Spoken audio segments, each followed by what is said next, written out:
Negative నుంచి positive. మనం ఓడిపోయినప్పుడు సహజంగా మనలో నెగిటివ్ భావనలు ఉంటాయి.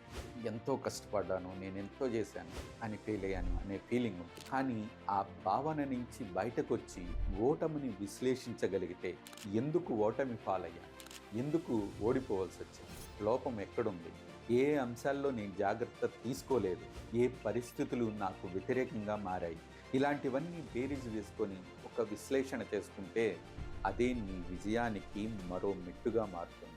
ఓడిపోయినప్పుడు మనం చాలా కుంగిపోతూ ఉంటాం. ఫ్రెండ్స్ని కలవాలన్నా, లేదు బంధువులను కలవాలన్నా ఈ ఓటమి గురించి అడుగుతారేమో అనే ఫీలింగ్తో బయటకు కూడా వెళ్ళలేని వారు చాలామంది ఉంటారు. మీరు ఓటమిని లైట్గా తీసుకొని నెక్స్ట్ ప్రయత్నం మీద మీరు ఫోకస్ పెడితే ఖచ్చితంగా విజయం సాధిస్తారు. కాబట్టి ఎప్పుడు కూడా ఓడిపోయినప్పుడు ఒంటరిగా ఉండొద్దు, నలుగురితో కలవండి. అసలు ఈ ఓటమి గురించి మర్చిపోండి. తర్వాత మీరు ఏం చెయ్యాలనేది మాత్రమే ఆలోచించండి.